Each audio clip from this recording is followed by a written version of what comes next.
Kalau lo masih mikir penipuan pakai AI itu cuma ada di film, sayangnya kita harus lebih update lagi.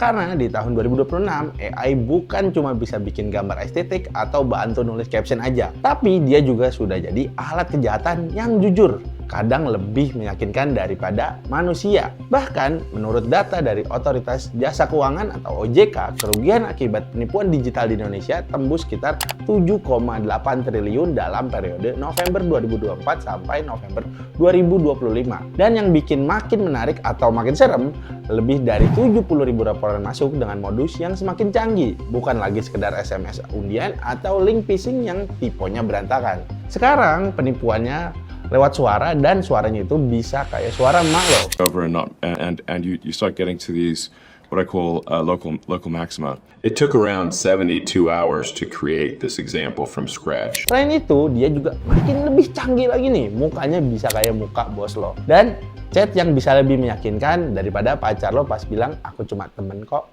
Jadi di video ini gue Yeski bakal breakdown 7 modus penipuan AI yang lagi naik level di tahun 2026.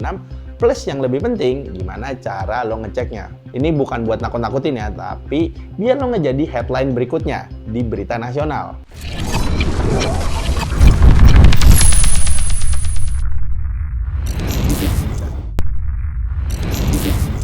Modus pertama, yaitu voice cloning atau yang sering disebut phishing. Bukan phishing ya, tapi phishing pakai V. Ini salah satu yang paling banyak kejadian di Indonesia. Bayangin, lo lagi santai terus dapet telepon dari nomor nggak dikenal. Begitu diangkat teleponnya, suara di seberang sana terasa kayak familiar. Bisa suara emak lo, bisa suara pacar lo, bisa suara atasan lo, atau suara temen lo. Dan mereka bakal bilang, tolong urgent, tolong transfer sekarang ya. masalahnya itu bukan mereka, tapi itu AI.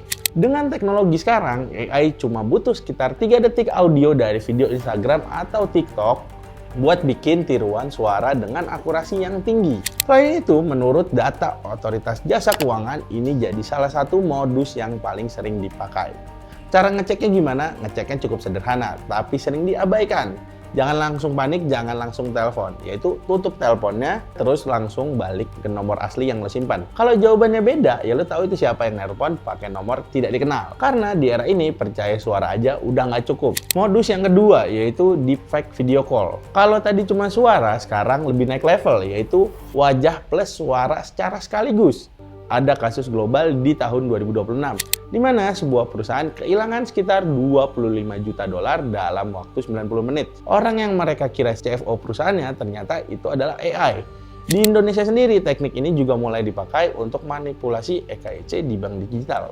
Yang bikin berbahaya, tampilannya sudah sangat meyakinkan. Ekspresi wajah, intonasi suara, bahkan gestur semuanya bisa disimulasikan. Tapi tetap ada celah, biasanya di detail kecil. Saat kalian dapat video deepfake video call, coba minta orangnya putar kepala 90 derajat atau tutup sebagian wajah. Deepfake sering gagal di area ini, mulai dari blur, bentuk wajah yang lepas, sampai kacamata yang aneh. Dan satu lagi yang klasik, yaitu lip sync. Kalau suara dan gerakan bibirnya nggak sinkron, itu udah red flag. Kita lanjut ke modus yang ketiga, yaitu bukti transfer dan invoice palsu berbasis AI. Kalau dulu orang edit pakai Photoshop dan kelihatan kasar, sekarang AI bisa bikin screenshot yang nyaris sempurna dalam hitungan detik. Menurut riset dari AppZen, sekitar 14% dokumen keuangan palsu di perusahaan sekarang dibuat dengan AI. Di Indonesia, Kementerian Komunikasi dan Digital atau Komdigi juga sudah mengidentifikasi ini sebagai modus yang semakin sering dipakai untuk menipu merchant dan klaim asuransi. Solusinya sebenarnya simpel tapi harus disiplin. Jangan pernah percaya screenshot. Selalu cek langsung mutasi rekening di aplikasi bank lo, karena di era AI bukti visual sudah tidak bisa dijadiin bukti aja. Modus keempat yaitu romance scam versi AI.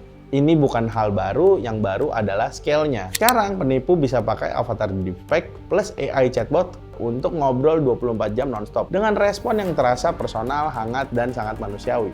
Target utamanya orang yang lagi kesepian. Polanya klasik, kenalan, deket, percaya, investasi bareng, uangnya hilang. Bedanya sekarang interaksinya jauh lebih meyakinkan. Karena yang lo hadapi bukan satu orang, tapi sistem AI yang dilatih untuk memahami emosi target operasinya. Cara ngeceknya gimana? Yaitu reverse image search. Cek foto atau videonya di internet. Kalau nggak ada jejak sama sekali, kemungkinan besar itu bukan manusia. Dan satu aturan paling sederhana, Kalau hubungan itu baru, tapi sudah ngomongin uang, itu bukan cinta, itu namanya bisnis. Dan produknya siapa? Yaitu lo. Modus yang kelima, AI phishing dan disinformasi. Kalau dulu phishing gampang dikenali karena bahasanya aneh. Sekarang ML scam bisa terdengar lebih rapi daripada email kantor. Bahkan bisa menyebut nama lo, aktivitas lo, sampai transaksi terakhir lo. Karena AI sekarang bisa generate ribuan email personal dalam waktu singkat. Di Indonesia juga udah mulai dipakai untuk spear phishing dan penyebaran hoax. Dan justru karena terlihat terlalu sempurna, banyak orang jadi lengah. Cara paling basic tapi sering menyelamatkan yaitu jangan klik link, cek domainnya kalau terasa mendesak, terlalu urgent, atau terlalu bagus untuk jadi kenyataan, biasanya memang bukan kenyataan. Modus keenam yaitu deepfake porn dan extortion. Ini salah satu yang paling sensitif tapi juga paling meningkat. Konten wajah seseorang dimanipulasi jadi video dewasa lalu digunakan untuk pemerasan. Di Indonesia, kasus ini meningkat drastis, bahkan disebut naik lebih dari 1.400% secara tahunan. Dengan korban terbanyak yaitu perempuan dan anak-anak. Situasinya begini, lo dikirimin video atau foto lo sendiri yang sebenarnya palsu, lalu diancam akan disebar kalau lo nggak bayar kepada pengirimnya. Dalam kondisi ini, reaksi pertamanya memang panik. Tapi justru itu yang sangat dimanfaatkan oleh para pelaku-pelaku yang tidak bertanggung jawab. Saran gua yaitu jangan bayar, karena begitu lo bayar itu nggak akan berhenti. Langsung aja kalian lapor ke pihak berwenang termasuk Kementerian Komunikasi Digital karena ini sudah masuk ke ranah hukum. Modus terakhir yaitu synthetic identity fraud. Ini bukan sekedar akun palsu, ini identitas baru yang sepenuhnya dibuat sama AI. Foto wajah yang tidak pernah ada, data yang dirangkai lalu digunakan untuk pinjaman online, kredit, atau aktivitas ilegal lainnya. Masalahnya, kadang identitas ini dikaitkan dengan data orang asli dan korban baru sadar ketika tagihannya datang. Cara ngeceknya gimana? Untuk ngatasin masalah ini, kalau lo diminta verifikasi identitas via video, jangan cuma diam.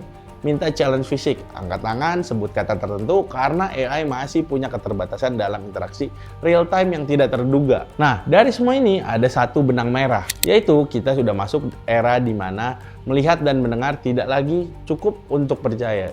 Jadi, apa yang bisa kita lakukan? Prinsip yang paling sederhana yaitu zero trust.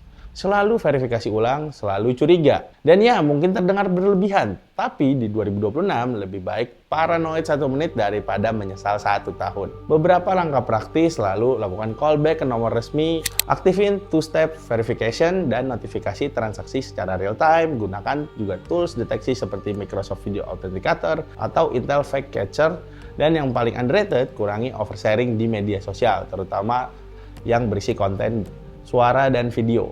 Karena setiap konten yang lo upload bisa jadi bahan latihan AI. Tapi di luar tanggung jawab individu, ada satu hal yang nggak bisa kita abaikan, yaitu peran negara. Kementerian Komunikasi dan Digital memang udah mulai bergerak. Mulai dari pemblokiran platform tertentu sampai penyusunan regulasi etika AI. Tapi sejauh ini masih cenderung reaktif. Yang dibutuhin sekarang bukan sekedar respon, tapi sistem.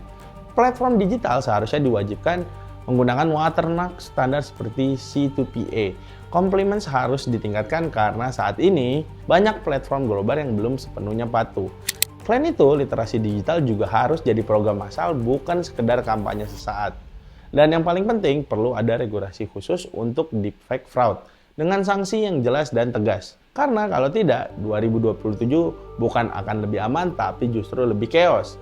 Pada akhirnya, ini bukan cuma soal teknologi, tapi ini soal siapa yang bisa beradaptasi lebih cepat, penipu atau kita. Dan di era di mana AI bisa meniru siapa saja, mungkin satu-satunya hal yang harus kita jaga adalah kemampuan untuk tetap skeptis. Karena sekarang yang terlihat nyata belum tentu benar. Kalau kalian suka sama topik yang kita bahas kali ini, jangan lupa like, komen, dan subscribe. Jangan lupa juga komen di bawah topik apa yang mau kita bahas di episode Telset Launch berikutnya. Gue Yeski dari Telset, sampai jumpa lagi di video-video berikutnya.